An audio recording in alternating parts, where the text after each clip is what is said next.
काय भातुकलीचा खेळ वाटतो का रे तुम्हाला? की एखाद्या मुलीच्या आयुष्याशी खेळला आणि तिला डायरेक्ट सांगून टाकलं की झालं गेलं, विसरून जा. अहो, मोबाईलमध्ये एखादी गोष्ट सेव्ह केली ना तरी ती विसरत नाही, डिलीट होत नाही. आणि हे तर आयुष्य आहे.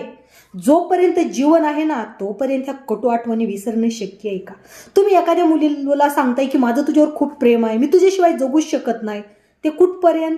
जोपर्यंत तुम्हाला तिची गरज आहे, जोपर्यंत तुमच्या शरीराची भूक तिच्याकडून भागत राहते, तोपर्यंत तुम्ही एखाद्या मुलीला सांगताय मी खूप तुझ्यावर प्रेम करतो, माझं तुझ्यावर खूप प्रेम आहे.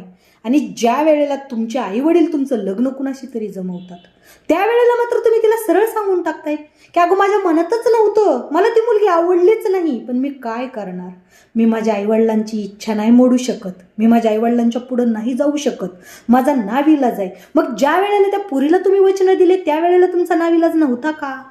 तुमच्या आईवडिलांच्या